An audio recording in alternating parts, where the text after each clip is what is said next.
Bien, donc on va entamer la deuxième partie de cet après-midi chargé qui sera consacrée donc à un autre versant qui n'est pas strictement historique, même si en réalité tout est lié, et qui donc pose la question des politiques publiques en matière d'immigration. Toujours dans la question générique qu'on a posée, à savoir la gauche et l'immigration, une histoire et des politiques en débat, et on posera un peu la question brutalement qui est: est-ce que ça existe une politique d'immigration de gauche? Est-ce que ça a déjà été mis en œuvre? Et si ça n'a pas été mis en œuvre, à quoi ça pourrait ressembler? Donc on peut répondre aussi par là à l'intervention de la salle, enfin de quelques personnes qui disaient qu'ils auraient voulu entamer un débat plus pratique, historique et théorique.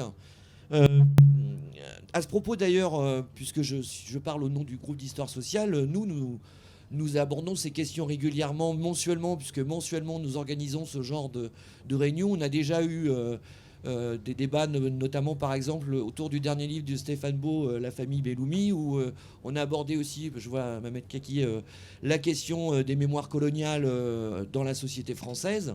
Et donc nous vous invitons bien entendu à venir participer à ces soirées où on fait intervenir des historiens, mais aussi des acteurs du mouvement social. Voilà, je meuble un peu en fait aussi parce que nous attendons notre deuxième universitaire.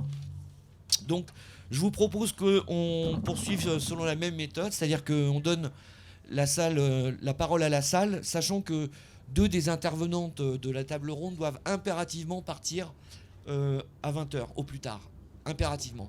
Donc, je vous demanderai d'intervenir brièvement et dans l'idéal de poser des questions plutôt que d'intervenir, une intervention sous forme interrogative, le plus brièvement possible par contre.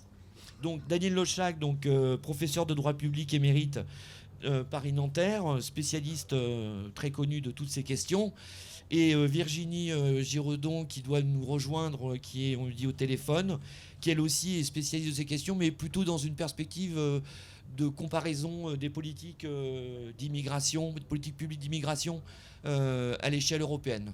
Bon, elle arrive. Donc à vous de poser les questions qui vous paraissent les plus intéressantes et les plus pertinentes. Alors, moi, je ne suis pas complètement sûre que... Enfin, quelqu'un a dit il y a une politique de l'immigration. Oui, il y a une politique de droite de l'immigration depuis de longues années, y compris sous des gouvernements prétendus de gauche. Je ne crois pas que pour l'instant, il y ait eu une véritable travail, effectivement, de ce que serait une politique de gauche de l'immigration. Et en particulier parce que c'est pas du tout un truc... Enfin, la maison brûle, là, et on a l'impression que c'est pas du tout un problème central dont il faudrait s'empoigner de façon... en se servant vraiment de règles claires sur ce que c'est que le rapport d'une soi-disant gauche à l'humanité. Alors, moi, vraiment, je suis très, très contente de ce que vous avez dit, Karen Acocade, sur le fait que cette histoire-là de toujours, c'est un problème. La preuve, c'est que c'est encore et toujours... c'est quand même invraisemblable que l'immigration soit toujours liée au ministère de l'Intérieur. Enfin, qu'on n'ait toujours pas obtenu que ce soit découplé, je veux dire. Et donc, je pense que c'est très important qu'on arrive à... casser ce consensus dont vous avez parlé. C'est-à-dire qu'on arrive à travailler sur qu'est-ce que c'est que... Enfin, ce consensus qui a toujours l'air de dire que c'est un problème, qui raconte des trucs... Et puis toutes ces sottises qui sont racontées... Enfin bon, je pense que Daniel Lochac va revenir longuement là-dessus, mais comment des gens qui sont des militants, qui se prétendent de gauche, continuent à raconter des trucs sur... Enfin, je ne sais pas s'il est encore là, le jeune militant, là, mais ça m'inquiète quand même, sur Cité Rocard, et on ne peut pas accueillir toute la misère du monde. Mais enfin, on n'accueille pas le 10e de la misère du monde dans nos pays d'Europe. On le sait, c'est écrit partout. Mais c'est quand même un devoir militant de s'informer, de lire des choses, de lire des chiffres, de lire des analyses, de lire des enquêtes. C'est un devoir minimal. Il faut avoir ça dans la tête pour pouvoir répondre à toutes ces merdes. Je veux dire,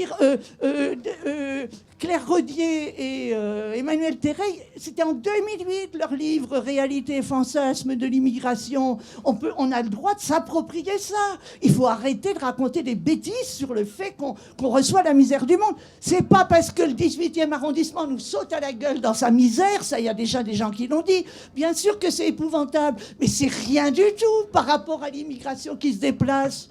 Oui, excusez-moi. Mais je veux dire, moi, je suis sur le terrain et des fois, j'en ai un peu marre. On est laissé à l'abandon de la théorie et de la bataille politique. Bon, c'est à moi. D'accord. Oui. Moi, j'aurais 2 questions à poser. La première, elle tourne autour des causes. Je n'ai pas entendu jusqu'ici parler des causes des migrations et je n'ai pas entendu la gauche essayer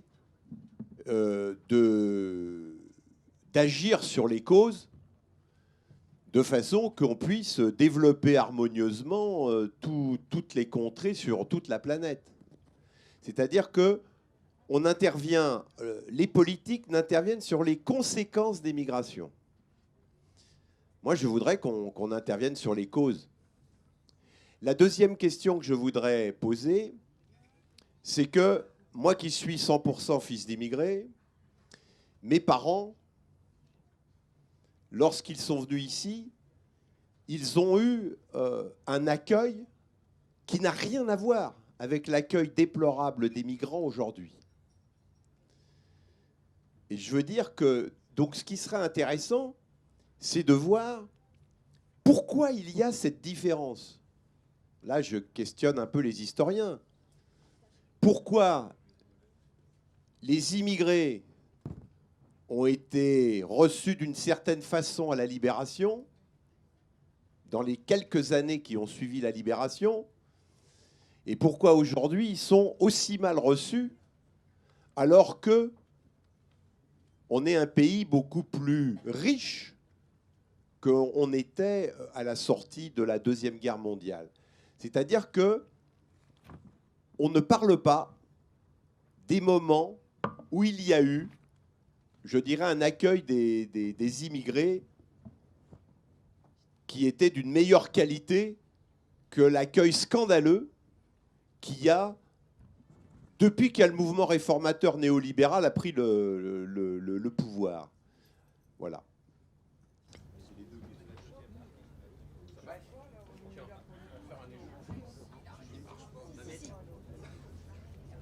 Pas trop long, hein, Pourquoi tu dis ça, moi ? Parce qu'on se connaît. Non, mais écoutez, d'abord, merci pour ce débat. Moi, je crois qu'il y a un grand absent ici dans ce plateau. Et ce grand absent, il s'appelle Abdelmalek Sayad. Et ce grand sociologue algérien, qui était directeur d'études au CNRS, il disait cette phrase mémorable, « Exister, c'est exister politiquement ». Je pense que cette question politique, elle nous met, comme dirait Gérard Noiriel, à distance de cette question de l'émotion. Parce qu'effectivement, l'expérience des humiliations dans les quartiers populaires et ailleurs, etc., elle convoque l'émotion et c'est extrêmement difficile. Donc, ma question simple, c'est comment ou que faire pour faire en sorte que les rendez-vous manqués entre la gauche et les Français héritiers de l'immigration coloniale, ou l'immigration d'une manière générale, s'arrêtent un jour. Parce que cette question-là me semble éminemment importante. Il y a quelqu'un qui s'appelle Olivier Masclet qui a fait un travail là-dessus, à Gennevilliers, extrêmement intéressant. Or, elle se reproduit à chaque fois. C'est-à-dire qu'il y a 2 manières de faire. Soit on fait pour, soit on fait avec sur la question de l'immigration. Soit on décide de dire qu'il y a un désert et on rentre dans une dimension misérabiliste et qu'au fond, il n'y a pas d'acteurs, il n'y a pas de gens. Et donc, on va faire pour, et je crois qu'on va se planter. Et d'ailleurs, on s'est planté à un certain nombre de rendez-vous. Je vous rappelle d'ailleurs la grève de Talbot, je ne sais pas si vous vous souvenez, en 1983. Il y avait une grève avec les immigrés à l'époque, les anciens s'en souviennent.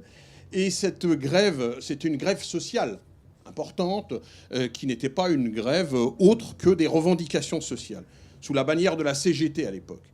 Et le Premier ministre de la France à l'époque, c'était Pierre Mauroy, dans les colonnes du Monde, journal dit de référence, le 27 février 1983, il a dit cette phrase monstrueuse.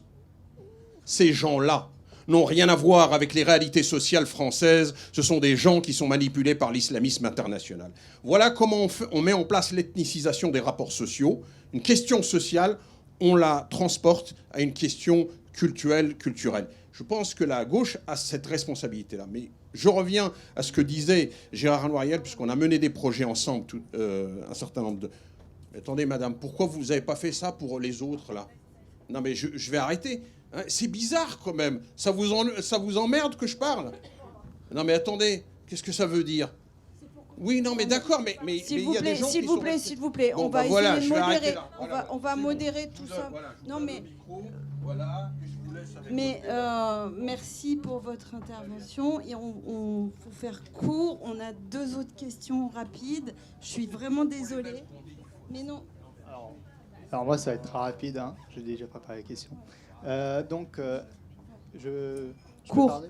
Oui, court. Est-ce qu'on pourrait aborder la question de la population immigrée sur le plan de la lutte des classes? Parce qu'on parle de l'immigration comme si c'était un bloc uni. Je peux par exemple parler des immigrés vénézuéliens. Vous avez une immigration pauvre qui part par exemple dans les pays voisins et une autre immigration qui, elle, va aux États-Unis, qui est beaucoup plus riche et qui, elle, est pour le président fantoche, là, comment il s'appelle déjà, je ne m'en souviens même plus, Guaido. Voilà. Donc, est-ce qu'on pourrait déjà aborder ça et dire qu'il y a aussi une hospitalité de droite, peut-être? On voit, par exemple, Monsieur Bolton encourager et accueillir les Hongkongais, par exemple, financés par la CIA et le NED. Ou encore Macron qui vire les migrants de couleur et pas très riches, mais en même temps, il est très content d'accueillir plein d'étudiants. Voilà. Donc, juste voilà. Et on prend la dernière question. Oui, c'est sur la notion de réciprocité, c'est-à-dire celles qui voudraient que dans leur situation difficile, ils viennent en France, et nous, si on avait un contexte de guerre civile ou de contexte difficile, on aimerait bien que les pays qu'on méprise aujourd'hui nous accueillent. Pourquoi cette question de, je ne sais pas comment on peut appeler ça, de la réciprocité est très peu mise en avant dans le débat public?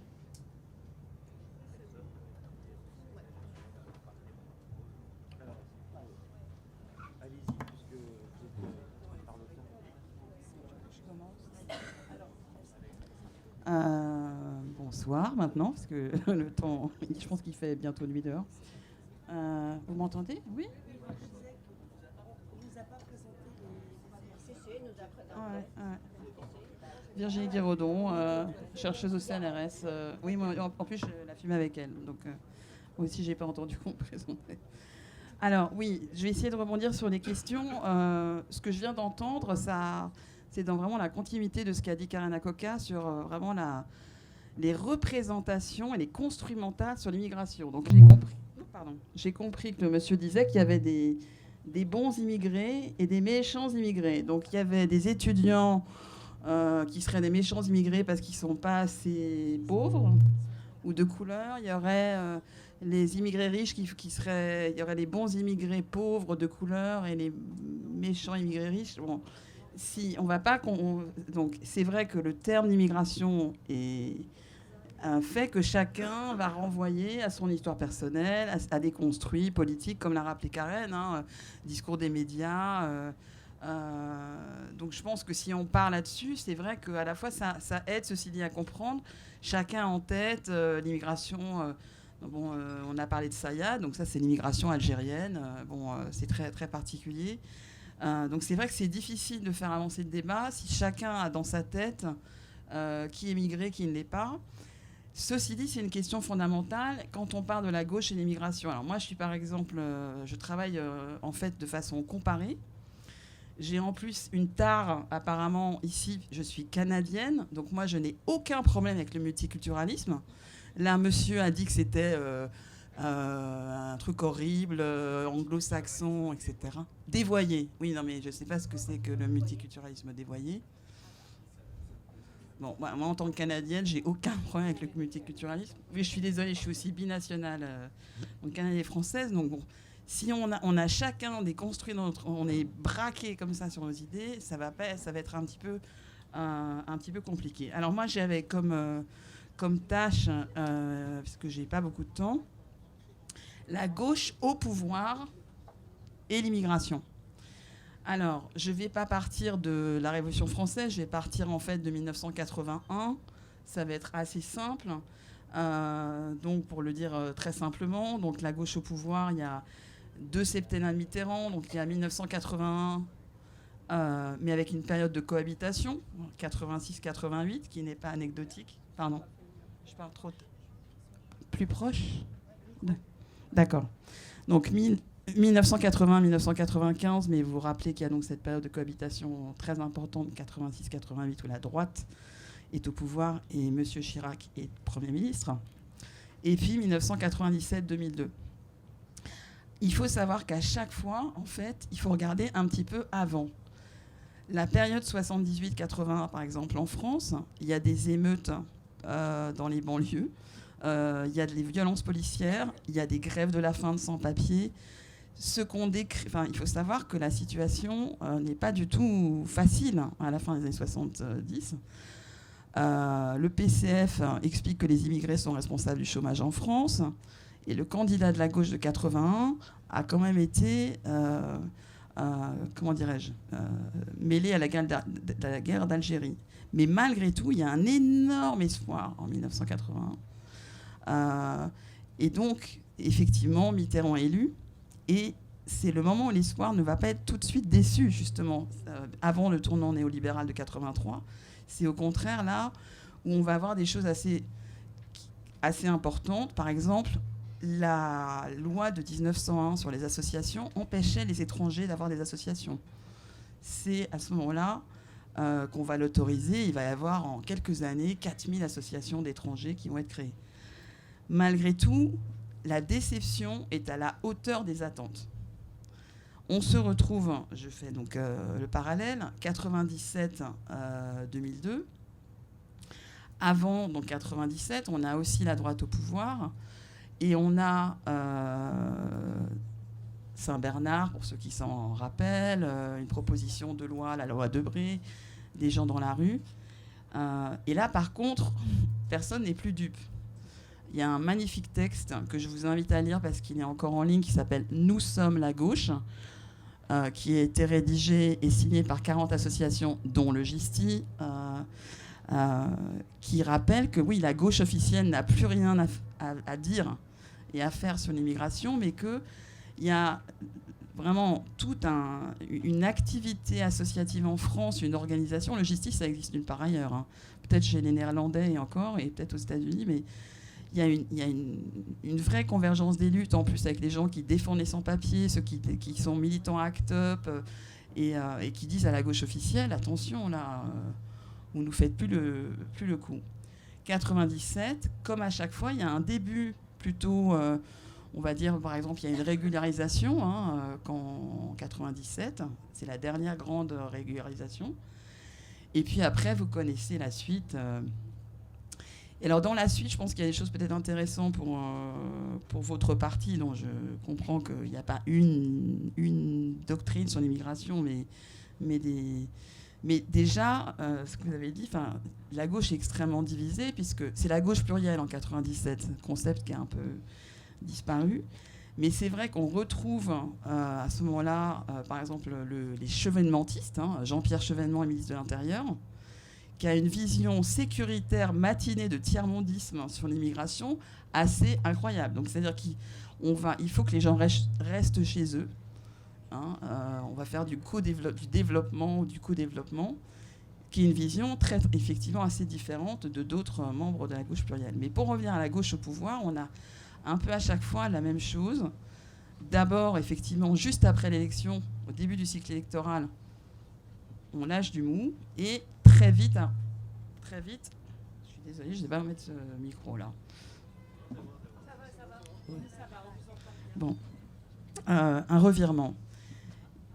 J'essaye, juste pour essayer de comprendre ça. Donc, la première chose, c'est qu'effectivement, que j'ai déjà mentionné en mentionnant le texte « Nous sommes la gauche des partis, c'est-à-dire PS et autres, s'est coupée du mouvement social assez vite. C'est-à-dire des associations dont j'ai parlé, c'est pas juste le GISTI, c'est vraiment justement de tout ce qui peut être.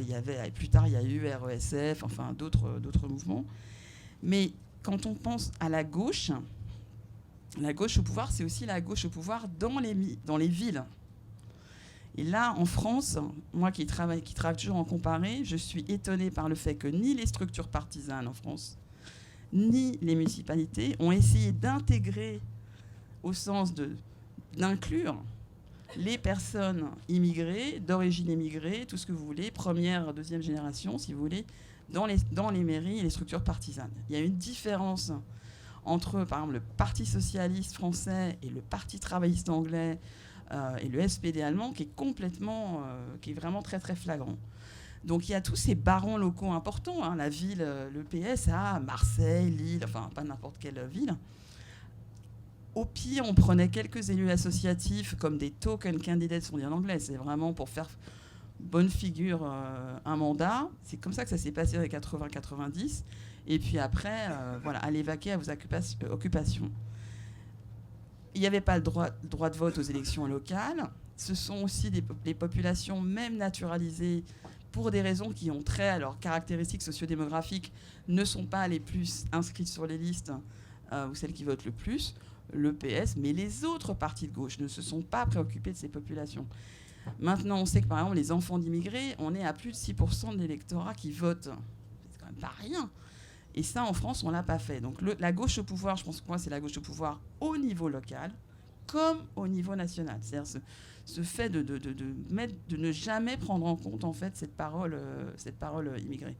J'ai aussi parlé du mouvement social. La dernière chose que je voudrais dire, c'est que quand je vois, mais même y compris les débats aujourd'hui, j'ai l'impression que la gauche aujourd'hui, finalement, est plus réactionnaire que les discours qui étaient tenus et les actions faites entre 81 et 83, pour le dire très vite.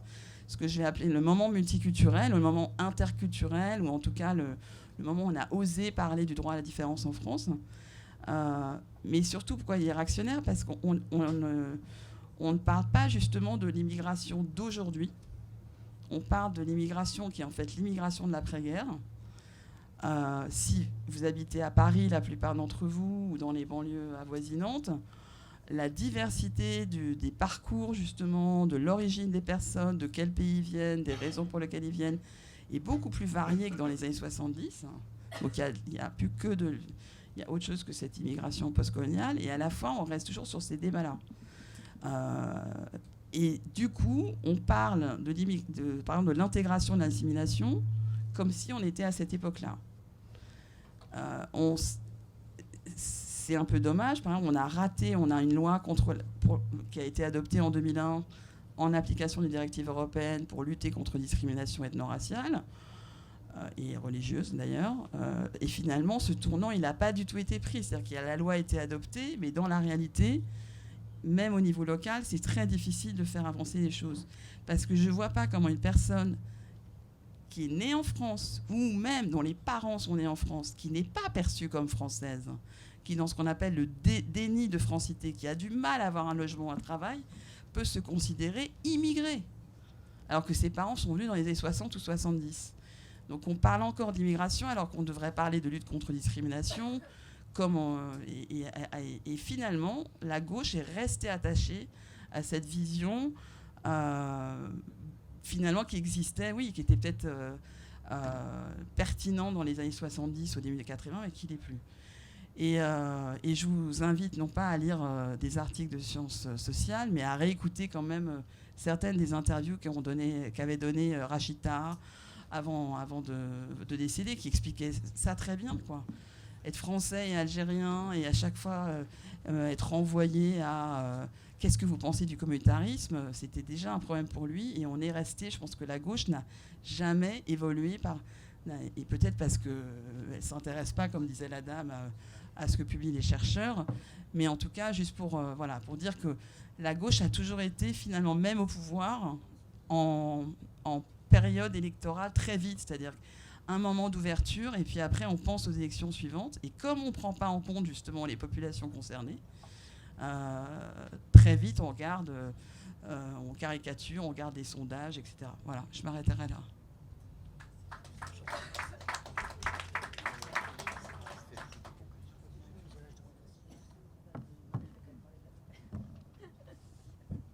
C'est pas grave.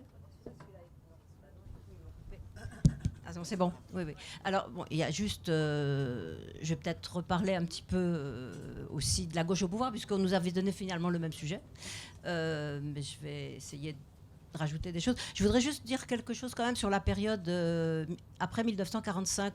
On a dit tout à l'heure, Noiriel l'a dit et d'autres l'ont dit, là où je crois que Karen aussi tu l'as dit, l'immigration a toujours été conçue comme un problème. J'ai quand même le sentiment qu'entre 1945 et la fin des années 60, l'immigration n'était pas un problème politique. L'immigration n'était pas un problème politique, on avait besoin de main-d'œuvre.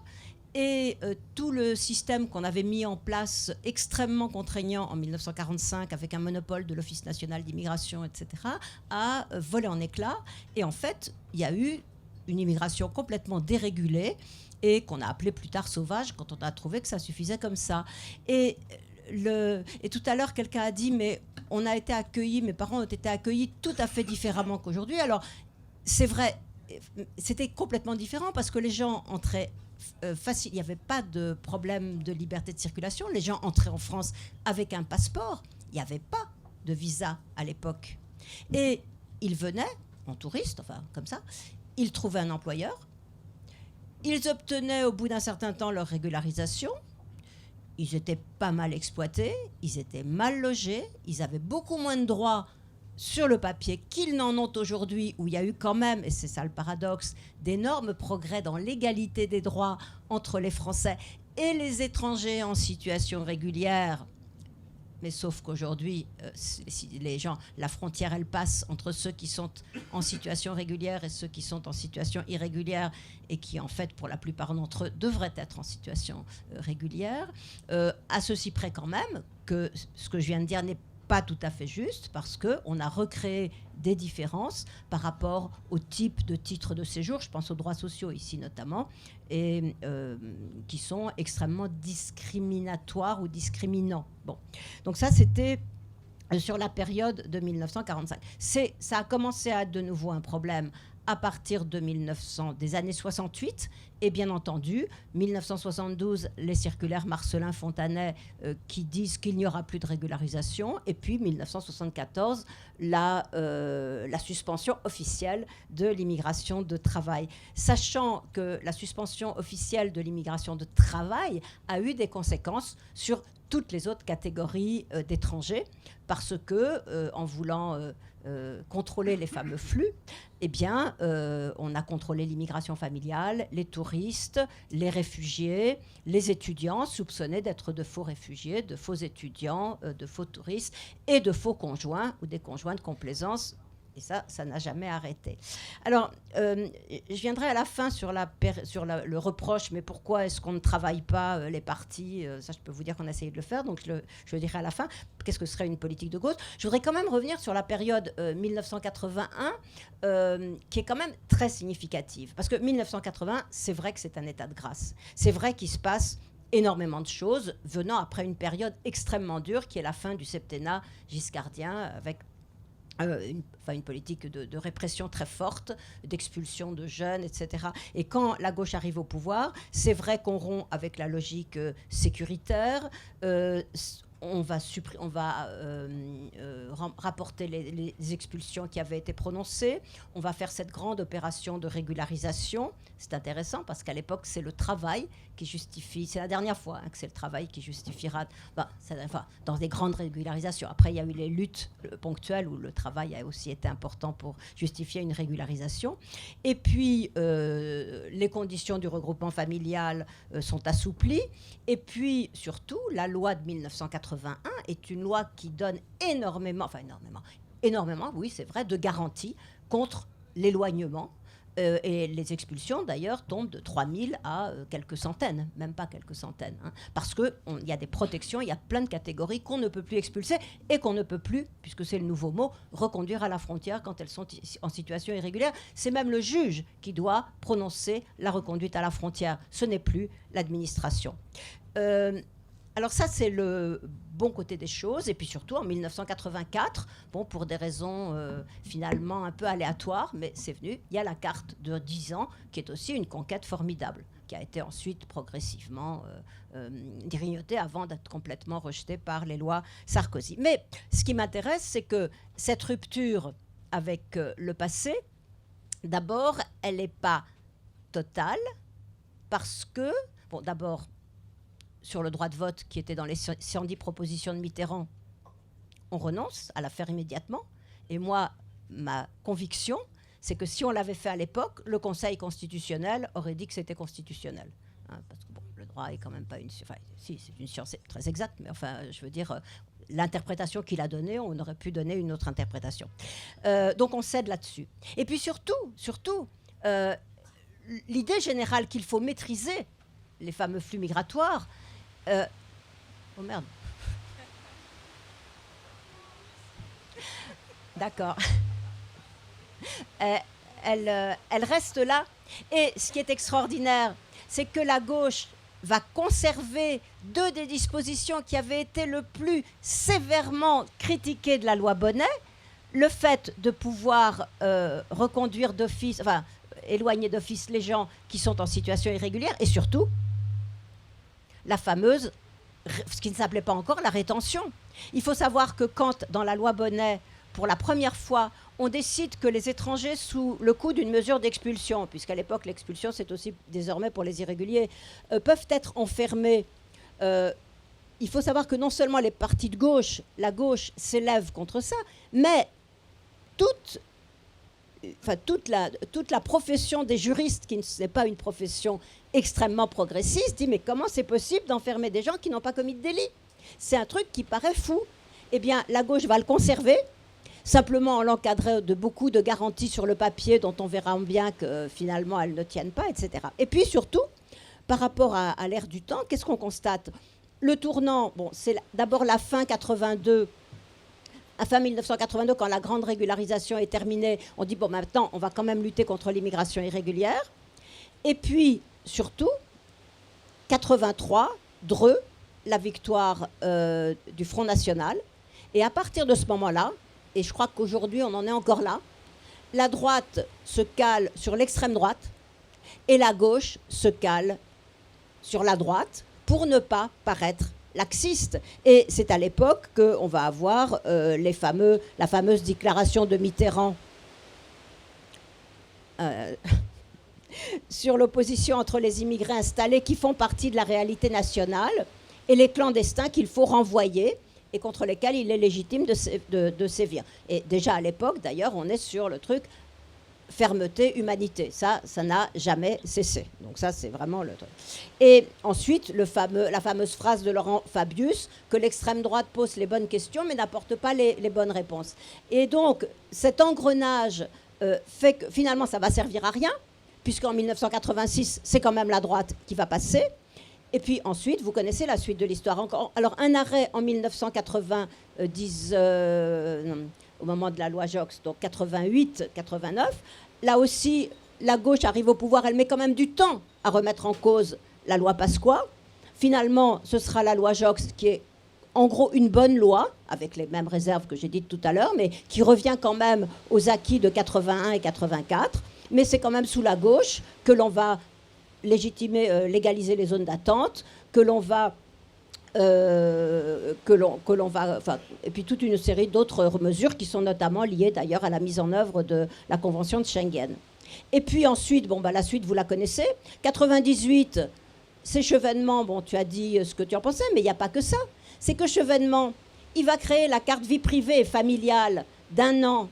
C'est formidable dans l'immédiat parce que ça va permettre à ceux qui avaient été complètement mis de côté par la loi Pasqua, notamment celle de 93, d'obtenir quand même des papiers, c'est-à-dire les conjoints de Français, les parents d'enfants français, ceux qui sont venus par regroupement familial, tous ceux qui avaient droit normalement à une carte de résident avant que la loi Pasqua ne passe par là. Sauf que Chevènement, qu'est-ce qu'il fait? Il recrée des titres d'1 an et pas des titres de 10 ans. Donc vous voyez qu'on entérine un recul. Et donc on a l'impression que ce fameux balancier entre la droite et la gauche, à la fin, c'est plus tout à fait un balancier. Et je ne parle pas évidemment des dernières lois, c'est même pas la peine d'en parler. Alors juste un mot pour terminer. Qu'est-ce que serait une politique de gauche? Ça, le problème, c'est que nous, enfin Gisti et autres mouvements un peu déterminés sur ces questions, c'est pas faute d'avoir tenté d'aller porter la bonne parole. On a toujours eu une écoute parfaite chez les communistes, chez les Verts, aussi longtemps qu'ils n'avaient aucune chance d'arriver au pouvoir. Mais dès qu'ils ont une chance, alors bon, les communistes non, enfin les autres, dès qu'ils ont une chance d'arriver au pouvoir et pensent, du coup, les considérations soi-disant électorales l'emportent sur tout. Et finalement, on en arrive à ce truc, du truc déformé, c'est-à-dire que c'est le discours des gouvernements qui crée l'opinion publique et pas l'inverse. On l'a bien vu avec Angela Merkel. Elle a dit quelque chose de courageux. L'opinion publique allemande a bougé. Le problème, c'est qu'elle n'a pas, on l'a laissée toute seule. Et du coup, effectivement, après, ça s'est mal passé. Mais on voit bien qu'au moment où les dirigeants eux-mêmes tiennent un autre discours, que cette opinion publique qui, soi-disant, est très hostile aux étrangers, elle change aussi. Quant à travailler les partis politiques, je ne vous dis pas le nombre de fois où nous, Gisti, on a été essayé de porter la bonne parole quand Sandrine Mazotier était... Bon, quant à la France Insoumise, je ne suis pas sûre qu'on soit sur les mêmes positions. Et notamment sur... on a parlé tout à l'heure des causes, agir sur les conséquences plutôt que les causes. Je suis désolée, tout le monde aujourd'hui le sait. Le développement, c'est pas ça qui va résoudre le problème de l'immigration, puisque au contraire, à terme, je ne dis pas qu'il ne faut pas œuvrer pour le développement, mais le fait est que c'est pas ça qui va tarir les flux.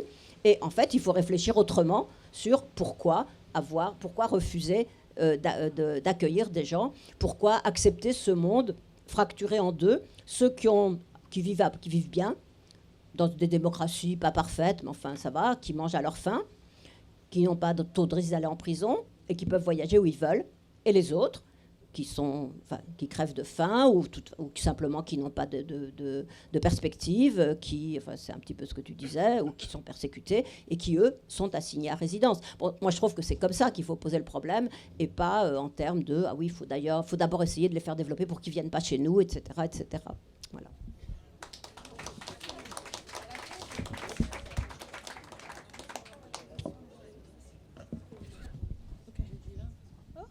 J'en ai pour 3 minutes. 3 minutes parce qu'il faut que je parle des chronopostes. Ah oui. Allô. J'ai rien qui marche. Celui-là, ça marche. Voilà. Bon, je vais reprendre la minute. Que 3 minutes. Je vais essayer d'être assez synthétique, puisque l'idée, c'est un peu de proposer précisément ce programme et je vous remercie de développer un peu les axes du programme de la France Insoumise, et je vous remercie de la critique que vous faites, parce que c'est effectivement la critique. Non, mais j'en sais rien. Mais c'est précisément ce type de débat qui amène à la critique et à améliorer les choses. Rien n'est jamais figé. Bon, écoutez, je ne vais pas vous réciter le programme. Vous pouvez le trouver, vous pouvez l'analyser, vous pouvez le critiquer, vous pouvez le... Bon, voilà. Je voudrais simplement comprendre. Ce que je comprends, c'est que l'immigration... Enfin, j'essaie de faire une synthèse de ce qui s'est dit avant, après. Et ensuite de parler, effectivement, dans quoi notre programme peut s'inscrire dans le moment actuel de la meilleure façon, selon moi. Donc l'immigration, visiblement, n'a jamais été la même, difforme. Et du coup, elle a été... et le rapport à l'étranger ou à l'immigré, effectivement, n'est jamais le même selon les situations. Ce n'est pas la même. Et le regard, les représentations ne sont pas la même selon certaines situations. Donc, en vérité, il y a effectivement le travail de la société et du sociétal. Enfin, je veux dire, aller de l'un à l'autre. Enfin, moi, je comprends dans quel état est la société et donc regarder les phénomènes sociétaux. Donc, pour penser une politique d'immigration, en effet, il faut la comprendre. Et c'est un des premiers axes. C'est un des premiers axes de la France Insoumise. Comprendre les phénomènes migratoires pour les interpréter au mieux et faire la meilleure politique. Alors une politique, forcément, ça gère. Hein. Bon, voilà. Sinon, oui, c'est ça. Pour mettre la meilleure politique en place. Et cette politique, nous, on l'a dit, politique migratoire, humaniste, solidaire, raisonnée et réaliste. Alors, raisonnée parce qu'on pense, on regarde, on observe. Alors, on souhaite observer à l'échelle mondiale, parce qu'effectivement, voilà, les problèmes, il faut les comprendre, et toujours les comprendre, avec des conférences annuelles qui, non pas ajustent, hein, mais bon, en tout cas, donnent des réponses. Et quand je dis solidaire, c'est qu'effectivement, elles donnent des réponses de solidarité, non seulement à ceux qui viennent parce qu'ils sont forcés, mais qui tentent, si tant est qu'on peut rêver d'un monde solidaire à l'échelle nationale, qui tentent aussi vraiment d'être solidaires avec le pays d'origine pour tous ceux qui n'auraient peut-être pas envie de partir. Bon, voilà. C'est des tentatives, c'est affirmé, même mettre en place notre politique, ce serait très compliqué parce qu'il faut le comprendre aussi comme une politique qui est mise en place, non pas à l'intérieur d'un système donné, mettre une politique migratoire à l'intérieur d'un système donné, évidemment, c'est simplement gérer le problème. Mais penser une société migratoire à l'intérieur d'une politique globale qui remet en cause l'ensemble du fonctionnement du monde, c'est pas pareil. De toute façon, il faut réfléchir à tout, au logement, au machin, etc., ne serait-ce que si on veut gérer une politique d'accueil cohérente. Donc voilà un peu comment je pourrais défendre notre programme, enfin ce programme, sans compter donc qu'elle est solidaire et qu'elle est humaniste, c'est-à-dire qu'il y a toute une série de mesures pour, à minima, une politique d'accueil digne. En effet, on a vu qu'elle s'est dégradée, etc. Bon, et on voit les fantasmes concernant les fantasmes de qu'agite la droite habituellement qui réapparaissent. Donc, à l'inverse, effectivement, il y a tout un budget, tout à penser, effectivement, une politique d'accueil. On peut même la budgéter, combien il faudrait pour que les gens soient accueillis dignement, selon les règles du droit international, quelque imparfaite soit-elle. On pourrait toujours les améliorer, mais au moins qu'elles soient appliquées. Et c'est vraiment, je pense, les réponses auxquelles s'efforce de répondre ce programme. Parce qu'on en arrive à ce type d'aberration, et là, je voudrais de l'aberration actuelle. Et là, je voudrais donc parler des sans-papiers chronopostes. Il y a, c'est Fatoumata, c'est bien ça, hein? Non, Fofana, je suis trompée, c'est un truc féminin et moi j'ai un truc, bon, bref, enfin pas. Voilà, qui mène une lutte avec ses amis collègues de Chronopost, qui, figurez-vous, sont employés à la Poste, Chronopost, par l'État et qui sont sans papier. Donc on voit quand même là dans quelle configuration on se trouve. Donc un État voilà, qui est censé faire la régulation et appliquer son droit, ne se l'applique pas à lui-même. Donc là, on est dans quelque chose de complètement dérégulé et d'aberrant. Voilà. Alors bon, je parle d'eux, mais si vous voulez aller les voir, si vous voulez aller les soutenir, financièrement, on parle de présence physique, je fais un appel. Et en les citant, et là je vais donner la parole à Daniel, je voudrais précisément signifier que ce programme, il n'a pas été pensé hors sol pour savoir comment on migrerait, etc. Mais avec les protagonistes et les acteurs du terrain. Et là, je te laisse la parole parce que c'est quand même toi qui as contribué et à lutter contre la loi Asile-Migration et à construire ce programme. Oui, merci Sabine. Rapidement aussi, pour qu'on ait peut-être le temps d'un échange, et puis aussi par rapport à ce qui a été dit précédemment, je voulais revenir sur quelques points. C'est bon, ne vous embêtez pas. Déjà, pour remercier Sabine de son initiative, elle et toute son équipe qui ont rendu ce moment de débat possible, parce qu'elle a vraiment porté et construit sur plusieurs mois avec tous les participants et participantes, et je crois que c'est vraiment salutaire. Ça a traduit le travail qu'on fait depuis 2 ans et demi, mais même au-delà, je pense les engagements individuels, citoyens, militants de tous et toutes. Je crois que ce qui est intéressant et ce que je trouve qui est important de rappeler dans ce qu'on a entendu, c'est dans la dimension historique, c'est montrer à quel point l'histoire est une construction. l'histoire de l'immigration, l'histoire des migrations, l'histoire de la gauche et une certaine construction. Et en fonction du point de vue dont on se pose, de qui parle, qui écrit, on ne va pas avoir les mêmes histoires. Et je trouve que c'est important, ce recul historique, voilà, pour se rappeler aussi notre capacité à écrire l'histoire autrement, à écrire une nouvelle histoire sans faire table rase du passé, parce que même ces histoires écrites, construites, elles disent quelque chose du monde et de qui écrit. Parce que moi, ce que j'entends, c'est qu'en vérité, et la gauche et les migrations ont existé de manière multiple, de manière multiculturelle, depuis toujours. Les migrants salariés ne sont pas apparus avec les chronopostes. Les migrations ont toujours été celles de travailleurs, d'ouvriers, de salariés, de paysans. La question, c'est comment on a écrit cette histoire-là. C'est d'un point de vue biaisé.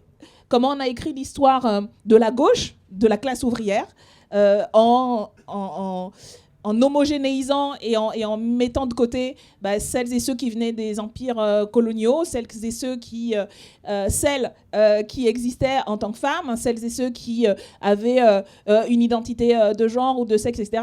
Donc voilà, cette réalité-là, je trouve que le recul historique permet de déconstruire en fait un discours qu'on a intégré nous-mêmes.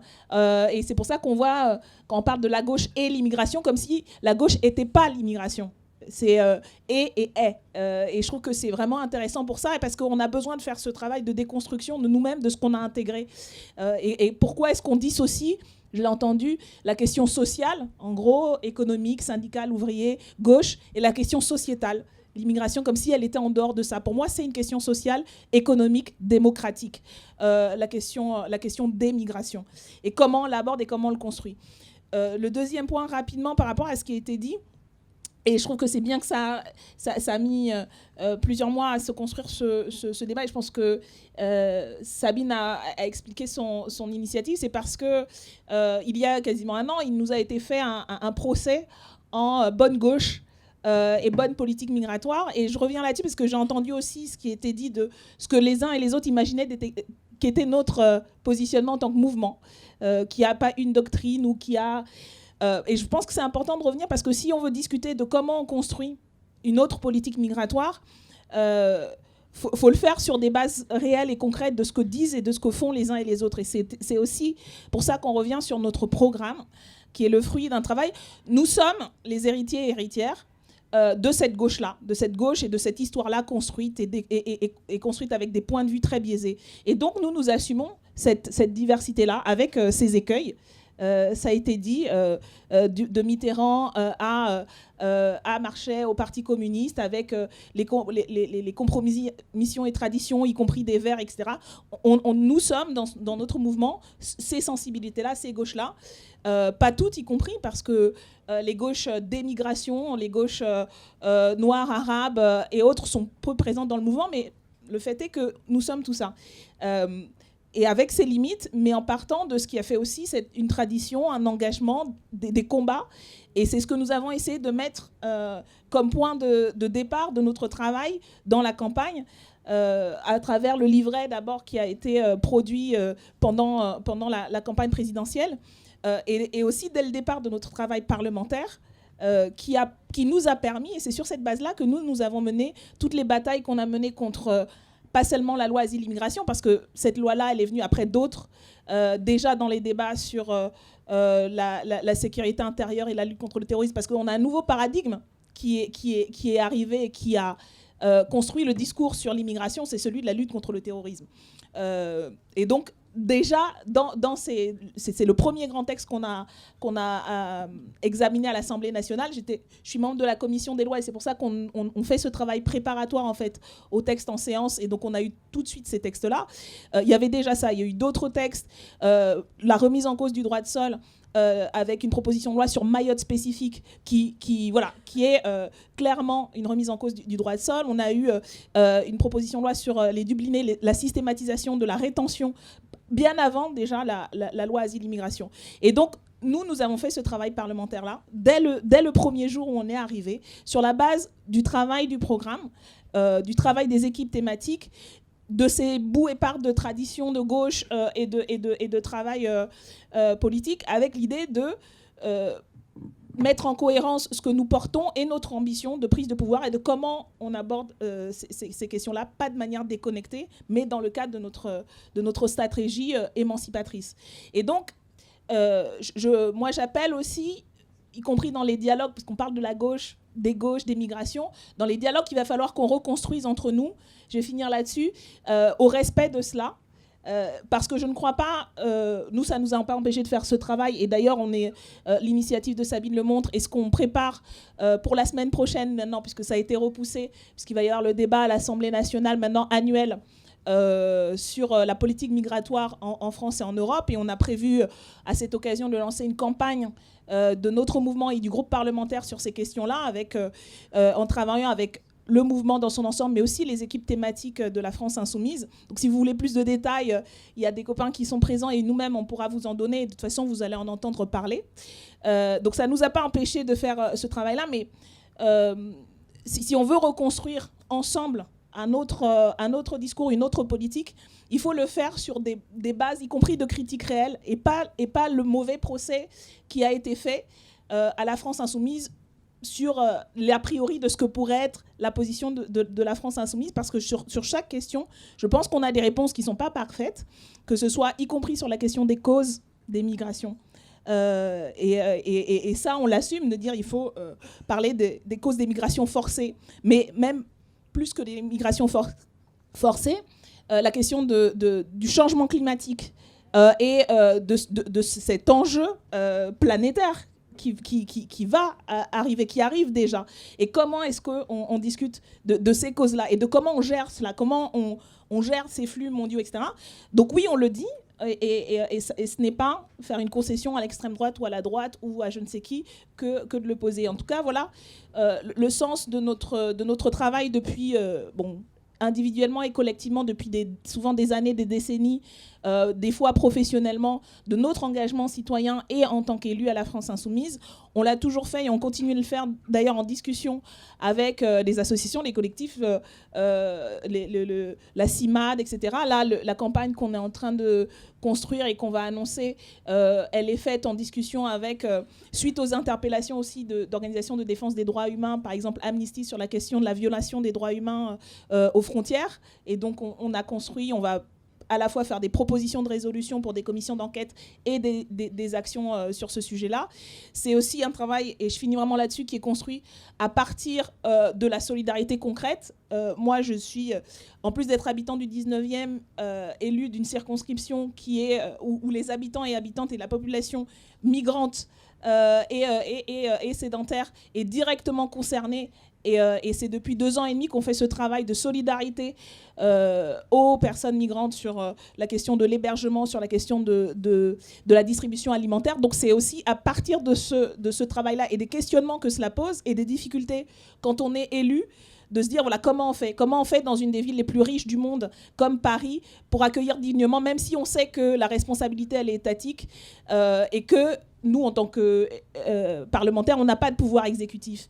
Mais on a une ambition, par exemple, municipale aujourd'hui, de gagner des arrondissements, de gagner des villes. Et donc, comment on fait pour être des villes solidaires politiquement et pas simplement en termes de posture et d'offrir des médailles aux gens, mais en fait, en laissant à la rue des gens. Donc, c'est aussi des questions pas simples à résoudre. Mais voilà, voilà, je voulais redire ça et donner à voir ce travail-là. Et encore une fois, le livret thématique, la brochure parlementaire qu'on a faite en 2018, les argumentaires qu'on va développer, voilà, ce sont des outils qu'on met à disposition, qu'on met dans le débat et à partir desquels je pense qu'on peut reconstruire ensemble non seulement un autre discours, un autre récit par rapport à l'offensive idéologique très, très violente qui est en marche, c'est le cas de le dire, depuis plusieurs mois et qui va s'accélérer parce que, je le redis, c'est un axe de la stratégie politique, c'est pas une diversion. Ce n'est pas un accident, ce n'est pas une diversion, c'est une déclinaison d'une politique aujourd'hui qu'on voit à l'œuvre. Donc renverser ce discours, renverser les bases d'expression et construire les solidarités concrètes, en tout cas c'est ce qui nous guide au quotidien avec Sabine, avec les camarades à la France Insoumise, humblement, en sachant d'où on part. Mais en tout cas c'est notre démarche, cela a toujours été du groupe de la France Insoumise, de son président, de ses militants, et ça va continuer à l'être. Alors, ce que je vous propose, Thomas Brantôme veut dire Oui, quelques mots, oui. et ensuite, qu'est-ce qu'on fait?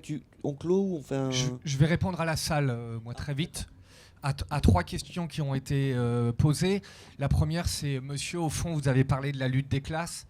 C'est un beau mot qu'il faut redire dans un cadre comme celui-là. Je pense qu'il y a 2 frémissements de la lutte des classes, un national et international. D'un point de vue national, on voit, il y a une très belle carte qui montre aux européennes comment Paris, le Paris qui avait voté pour François Fillon, aux européennes, vote pour En Marche. Donc on peut dire, Bruno Hamal parle de la construction d'un bloc bourgeois. Il est tout à fait possible qu'une lutte des classes soit en train de se remettre en place en France. Et d'un point de vue plus général, moi j'ai tendance à dire sur la question des migrants que la lutte des classes, elle a été télétransportée du cadre national au cadre international, à savoir que le Nord, pour le dire vite, fait peser son niveau de vie sur le Sud, en fait. Donc c'est vrai que d'une certaine façon, la question des migrations, notamment économiques, c'est aussi parce qu'il y a une dépossession des moyens de production. Ce qu'a essayé de dire la France insoumise, notamment en disant qu'il fallait lutter contre les causes du départ, parce que tout exil est une souffrance, et il y avait la guerre et aussi des traités qui, au niveau du libéralisme, en fait, faisaient qu'il n'y avait plus de possibilité d'avoir ces moyens de production. La deuxième chose, monsieur, vous avez posé la question pourquoi c'était différent la situation de l'après-guerre et d'aujourd'hui. Daniel Lochac a donné des premiers éléments. D'abord, c'est la situation évidemment économique. Nous sommes dans l'après-guerre, tout est à reconstruire. Et donc, Daniel Lochac l'a dit, et nous avons vraiment des documents. Nous faisons appel aux pays dits du tiers-monde ou aujourd'hui qu'on appelle en voie de développement, on leur demande de venir. Donc effectivement, il y a un appel d'air qui d'ailleurs est souvent remis sur le goût du jour. Moi, j'ai été constitué par le rap. Beaucoup d'enfants de 3e génération disent ça. Vous avez fait venir nos parents et puis maintenant vous nous maltraitez. Donc je pense qu'il faut entendre qu'il y a eu cet appel d'air. Et puis les 2 autres choses, c'est qu'effectivement, il y a le cadre des 30 Glorieuses. Et quand tout va bien économiquement, toujours la question identitaire, la question du racisme est quand même beaucoup plus compressée. Tout le monde le sait ici dans cette salle. Et la troisième, et les plus de 60 ans le savent mieux que moi, un chômage quasiment inexistant. Et c'est quand même pas un hasard que lorsque Karen a parlé de la fameuse loi de 74 qui met fin à l'immigration, elle a lieu en 74, un an après le choc pétrolier. C'est le moment où, ça y est, le chômage arrive. Et effectivement, ça fait 40 ans qu'on est dans la question du chômage. Et donc, à partir de ce moment-là, les choses sont liées. Même si j'ai beaucoup aimé ce qu'a dit Karen en disant qu'il n'y aurait pas une bonne immigration qui serait juste les réfugiés et les autres économiques qu'on n'aurait pas envie de recevoir. Mais il y a un peu de ça. Enfin, je termine sur 81. Daniel, et je m'adresse à vous deux. Puisque vous avez dit que 81, c'est un moment de grâce, etc. et tout. Il y a un très beau livre de Vincent Martini, qui est un chercheur qui étudie justement la question des cultures et de l'identité. Il a étudié des choses qui sont très inconnues aujourd'hui dans un livre qui s'appelle « Dire la France ». Il montre qu'en réalité, entre 78 et 81, autour du CRS, autour du PS, il y a eu tout un tas de discussions pour oser parler de l'identité. Moi, je pense qu'une énorme erreur de la gauche, c'est qu'au moment où les débats sur l'identité ont été posés, on a déserté la salle. On a déserté le champ politique parce qu'on disait que c'était un gros mot, alors qu'il fallait l'investir justement pour dire quelle identité on défend. Une identité non ethnique. Et c'est ce que Mitterrand a fait. C'est ce qu'ils ont fait en 81. Non pas tout de suite en disant le droit à la différence. Ça, c'était beaucoup plus tard. Ils ont défendu une identité française, républicaine, sur un point de l'anti-anglo-saxonisme. Pour 3 points. Et c'est pour ça que ça a marché quand vous dites que c'est un moment de grâce. Ils ont attaqué l'anglo-saxonisation de la société parce qu'elle était très réelle et très, très puissante. Et en même temps, ça leur permettait d'attaquer le capitalisme qui venait de l'impérialisme américain. Et troisièmement, ça leur permettait d'attaquer Giscard d'Estaing qui surnommait l'américain. Ce qu'on pourrait exactement faire aujourd'hui avec Emmanuel Macron. Parce que quand vous arrivez tout à l'heure et vous bondissez parce que j'ai dit le multiculturalisme dévoyé, que vous venez du Canada. Moi, j'ai vécu aux États-Unis et au Canada. Moi, Trudeau, il me fait pas du tout rêver. Pourquoi ? Parce que si au niveau d'une d'une politique, et c'est très bien, sur les questions homosexuelles, sur les questions des droits des minorités qui sont majeures pour moi, je suis avec. Par contre, il ne remet jamais en cause le capitalisme, jamais en cause le libéralisme économique. Et ça, nous, on doit avoir les deux jambes. On doit avoir les deux jambes. Tant que la question économique, elle n'est pas abordée, il y aura toujours un sujet. Et je termine sur un point, et c'est très rapide. Sur la question de savoir est-ce que la migration est un problème. À mon sens, jusqu'à présent, on avait le choix entre deux points de vue. On avait le point de vue du Front National qui disait tous les maux viennent des immigrés, ce qui était évidemment donc contre ceux contre lesquels on a toujours combattu. Mais en miroir, la gauche morale, comme on l'a qualifié dans les années 80, avait tendance à dire il n'y a aucun problème avec les migrants. Moi, je trouve que ce qu'a fait notamment la France Insoumise à travers des personnages comme Ruffin, quand ils sont allés lutter contre le Front National, ils ont ouvert une troisième voie. Ils ont écouté la colère. Ils ont écouté une colère qui parfois avait des mots d'oiseau qui ne faisaient pas plaisir. Oui, les Noirs, les Arabes, ce qui nous tord le ventre. Ils ont dit j'entends ça, mais attendez. Vous avez raison d'être en colère, mais pas sur les causes. Les causes, ce n'est pas les immigrés. Les causes, c'est le capitalisme qui crée des désindustrialisations, du dumping social. C'est ça qui fait qu'il faut avoir ces deux causes et ces deux jambes, à mon sens.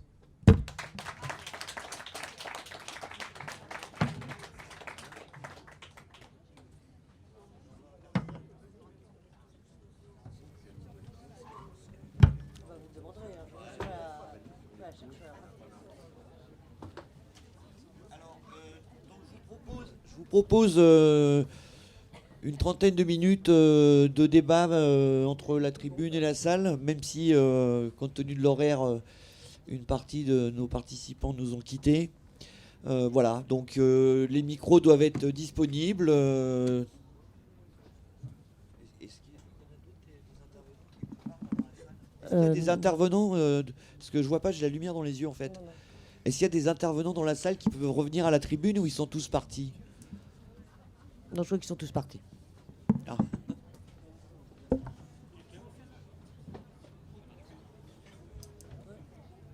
Est-ce qu'il y a encore est-ce qu'il y a encore des questions et des échanges? Parce que là, on peut conclure. Hein. Alors, attendez, c'est vrai que voilà, je te parle. Ouais, alors, il y a quelqu'un qui a quelque chose à dire. Il est sur le plateau.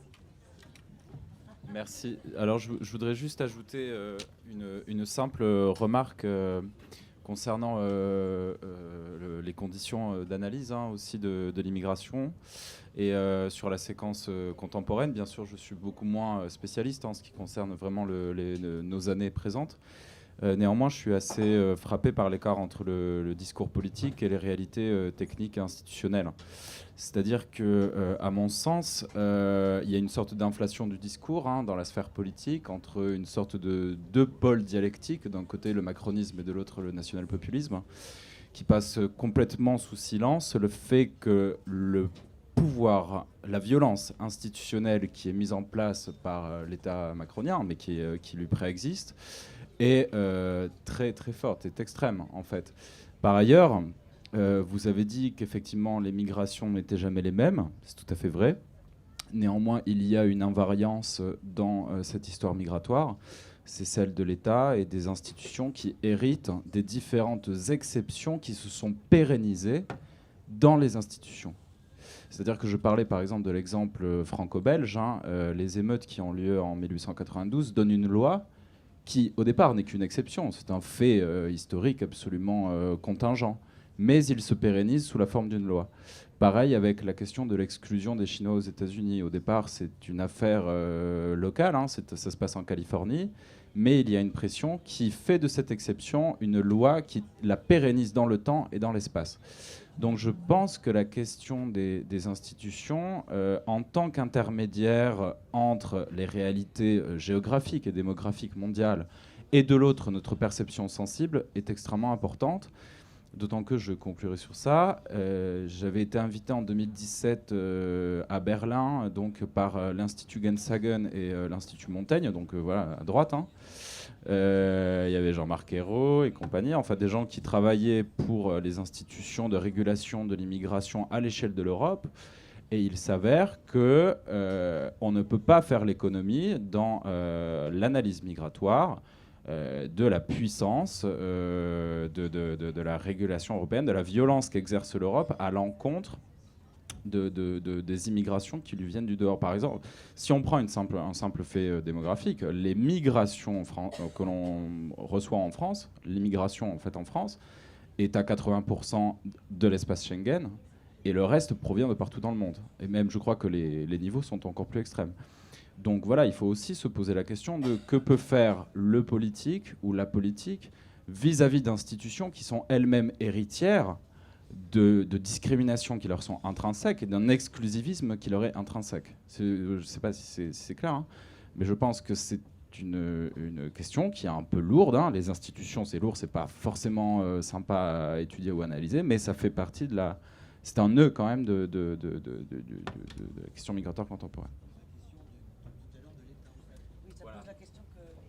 Oui, ça pose la question qu'il avait évoquée très rapidement, mais moi que j'ai retenu par Gérard Noiriel, de l'État-nation, qui était celui qui finalement avait mis en place l'ensemble de ces politiques migratoires, qui En fait, c'est le rapport qu'évoquait Noiriel sur comment la République en France s'est étatisée sous la Troisième République pour donner corps à des institutions, à des politiques.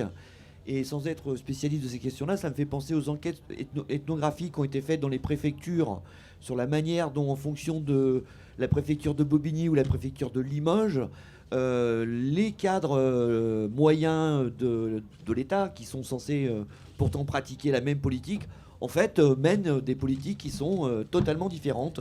Moi, je connais même quelqu'un qui a voulu, comment dire, une jeune femme qui a voulu adopter un enfant né à l'étranger. En gros, les associations lui expliquaient qu'il ne faut surtout pas aller à Paris, parce qu'à Paris, c'est non systématique. Par contre, si tu vas demander dans une préfecture, je sais pas, Clermont-Ferrand, alors là, il n'y a pas de problème. Et donc, ça montre bien que les politiques dans le domaine des migrations, comme dans le domaine de l'intégration, entre guillemets, même si ça ne veut rien dire, elles doivent aussi penser à ça, c'est-à-dire comment on transforme aussi la manière dont les cadres intermédiaires de l'État travaillent. Hein, parce que c'est bien beau de voter des textes de loi très généreux. Quand on voit, quand ça passe au tamis de tous les niveaux administratifs, ce qu'il en reste en bas, il y a de quoi s'inquiéter. Hein. Surtout quand ils ont pris des mauvaises habitudes. Bon, une question. Là, il y a encore deux questions. Attends, il y a quelqu'un derrière et devant. Vous êtes les deux. Micro, ah ouais. En fait, je voulais juste faire une petite remarque. Depuis le début du débat, on parle, enfin, c'est mon impression, mais on parle de la migration de manière un peu indifférenciée. C'est-à-dire que, enfin, on a un peu l'impression que tous les migrants sont les mêmes. Et je voudrais peut-être rappeler qu'il y a une migration qui est favorisée par le macronisme en ce moment, qui est favorisée par la droite. Il y a deux formes de migration, je pense. C'est la migration de populations qui sont d'orientation de droite. Par exemple, je vais donner par exemple l'exemple ancien des Russes blancs, par exemple, en 1917, qui était très bien accueillis en France. Et deuxième forme de migration qui est favorisée, c'est les CSP+, c'est les grands cadres, par exemple les cadres américains qui vont en France ou l'inverse, ce genre de migration qui, elles, sont favorisées. Peut-être qu'on pourrait établir des lignes de classe à l'intérieur des mouvements migratoires, avec certains mouvements migratoires qui sont favorisés et d'autres qui sont défavorisés. Et je pense notamment à la SNCF et tout ça qui sont en train d'être détruits, c'est-à-dire que les pauvres, ils ne bougent plus, on fait en sorte qu'ils soient cantonnés là où ils sont. Par contre, les CSP+, et tout ça, ils sont concrètement en marche. En marche, et c'est une classe internationale. Je me suis bien fait comprendre. Il faudrait faire une étude, en plus, à rajouter à notre compréhension des phénomènes, le phénomène des migrants, enfin des immigrés, souhaités par le monde économique.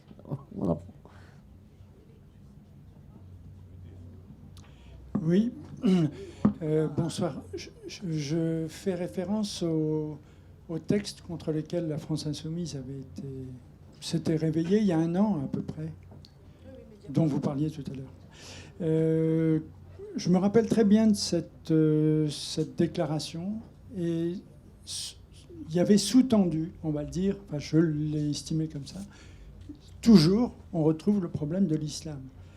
Et dans ce qui a été dit ce soir, souvent on oublie que les problèmes de l'immigration sont traités parce qu'il y a quand même, malgré tout, au fond, derrière, toujours, le problème de l'islam, qui est loin d'être réglé en France.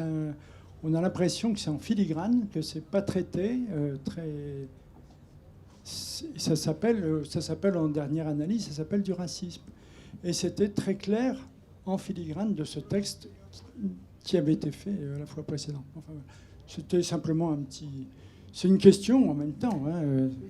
Je voulais répondre, c'est dommage que Gérard Noiriel soit parti, parce que précisément, son dernier livre, donc du coup j'en fais la promotion, bien que je ne l'ai pas encore lu, son dernier livre fait le parallèle fin du 19e avec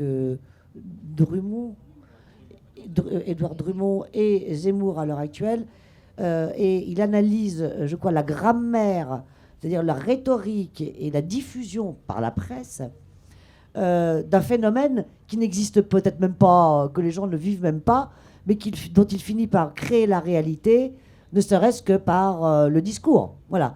Et donc ce parallèle-là, et on assiste en ce moment, dans cette période un peu triste, qui justifie ou qui accompagne les politiques dures mises en œuvre, ces deux phénomènes se mêlent, et effectivement, voilà, je pense qu'il aurait pu éclairer ce qui se passe aujourd'hui, et dont par exemple Zemmour est l'interlocuteur avec ce qui s'est passé il y a quelques années, et voilà comment j'ai envie de répondre à ce sujet.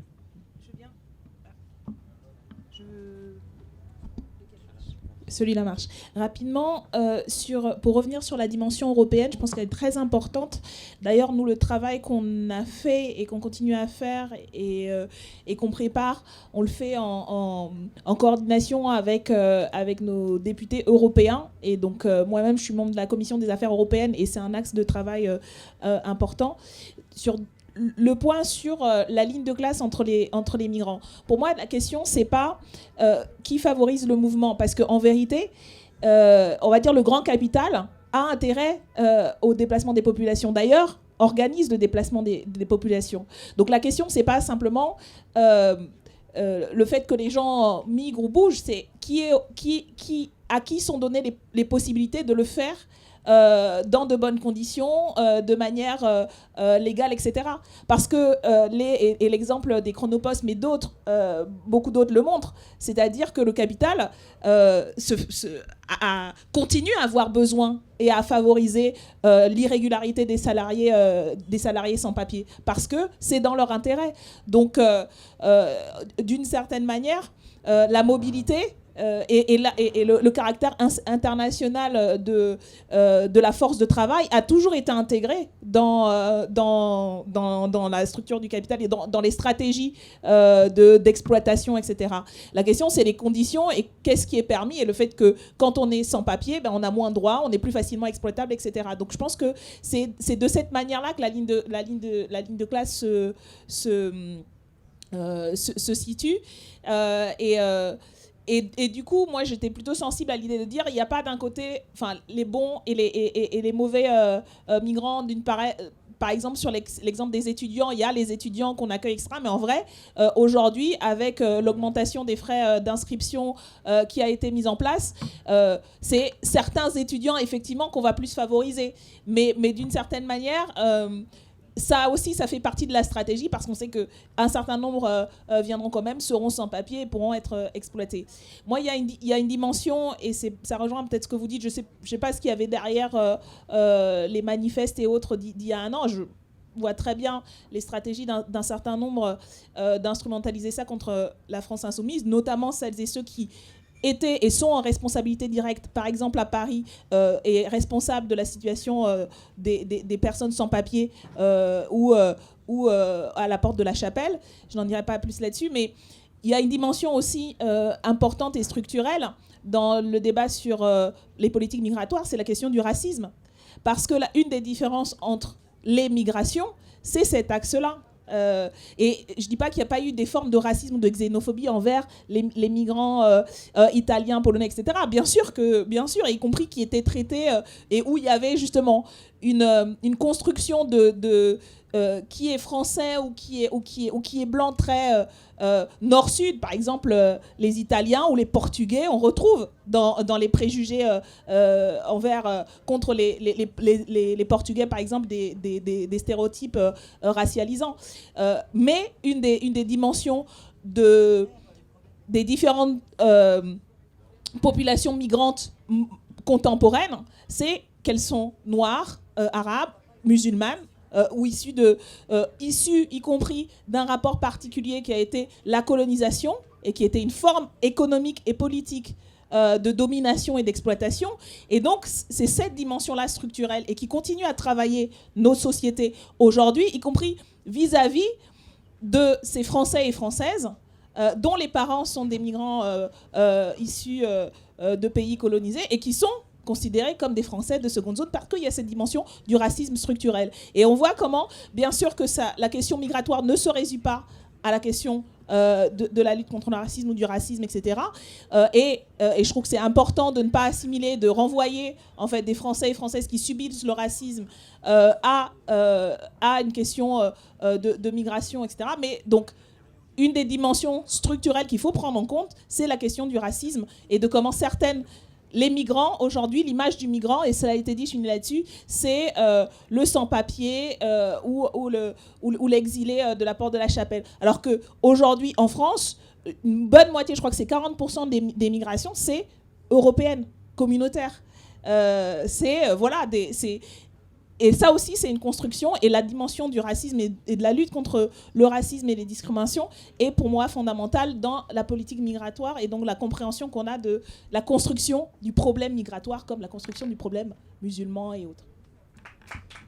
Merci. Bon, je pense qu'on va... Vous voulez vraiment... Non, juste... Bon, alors un dernier mot, parce que je pense que tout le monde... En France, on a de la chance parce qu'on est dans un pays développé parmi les plus grandes puissances du monde. Mais le souci, c'est qu'on est dans une société qui est de plus en plus morcelée, où on est plus proche d'une guerre civile que de la paix sociale. Et je pense que quand je disais de réciprocité, c'est qu'on serait bien intéressé si on avait une troisième guerre mondiale en Europe ou une guerre civile, que les pays d'Afrique ou d'autres pays du monde aient la sympathie de nous accueillir. Et donc je pense que cette notion de réciprocité est importante et on devrait plus la mettre en avant comme l'immigration est quelque chose de positif que négatif. Oui, juste pour renvoyer à ça aussi dans la construction, aujourd'hui au niveau mondial, celles et ceux qui migrent le plus au sens large, ce sont les Européens. Rien que dire en fait cette réciprocité, elle existe déjà. Quand on parle des migrants français dans le reste du monde, on parle d'expatriés, pas de migrants. Donc c'est déjà le cas en fait. Et les autres pays du monde appliquent cette réciprocité en permettant que les Français et Françaises à l'étranger soient et puissent vivre et travailler dans des conditions, etc. Parce qu'il y a un accueil réel de ces migrants-là. Mais ce que vous dites, je rejoins ce que vous dites, juste pour appuyer le fait que c'est pas dans le futur, c'est déjà le cas. Ça l'a été depuis des décennies et c'est déjà le cas que la réciprocité va plutôt dans un sens que dans un autre. Et c'est celui de, encore une fois, de ces rapports de domination extrêmement forts au niveau international. Alors on a une dernière intervention au fond, je crois, de monsieur. Allez-y. Alors, ouais. Une petite intervention par rapport à tout ce qui a été dit depuis tout à l'heure. Mais le problème de l'immigration, c'est-à-dire les partis politiques, certains partis politiques, c'est-à-dire ces partis politiques de gauche comme de droite, ils courent derrière le Front National. Il y a une sorte de surenchère. C'est-à-dire qui fait la politique la plus pourrie, pour gagner des voix. Et ben c'est comme ça. Bon, en résumé, c'est ça. Le Front National, je me rappelle, les années 70, il faisait 1,5% Jean-Marie Le Pen. Et quelques années plus tard, on est en 2019, il fait 23%. Voilà. Tout le monde derrière Marie Le Pen par rapport à ses idées et qui fait vraiment la politique la plus dégueulasse. Et j'en passe. Voilà, c'est une petite remarque que je fais. Voilà. moi j'ai envie de conclure, parce qu'on va devoir conclure quand même. Avec cette phrase-là, de tout ce que j'entends, finalement, et de ce que vous venez de dire, c'est finalement peut-être pas les partis politiques de gauche et les partis politiques de droite qui sont les meilleurs pour mener une politique migratoire qu'on pourrait dire humaniste, mais peut-être qu'il faudrait, au-delà de la gauche et de ce qu'elle a pu faire, etc., il faudrait plus avoir repenser quelle politique migratoire qui a une dimension humaine à l'échelle d'un certain nombre mondiale. Et voilà. Et donc, au-delà de la gauche et de la droite, qui ont, on va dire, qui ont dévoyé, enfin, pour les uns ou pour les autres, comment repenser une politique qui transcende ce qu'a fait la droite et la gauche, en prenant le meilleur et sans perdre le cap, peut-être des valeurs quand même républicaines, je sais pas, à défendre, qui sont un principe, on va dire, fondateur et universel. Bon, voilà. Je ne sais pas donc si on aura, si ce débat permet de transcender les discours qu'il y a eu et les polémiques et voire même les clivages qu'il y a à gauche.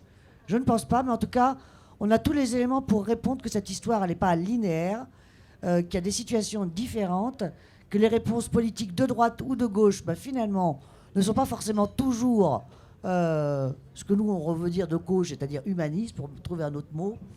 Et bon, voilà, et que c'est des tentatives, en tout cas, nous, pour trouver les meilleures solutions à un instant T. L'idéal reste toujours un horizon à construire. Voilà. Je remercie tout le monde. Donc on remercie encore Sabine et merci d'avoir participé à cet après-midi. Et à une prochaine fois, bien sûr.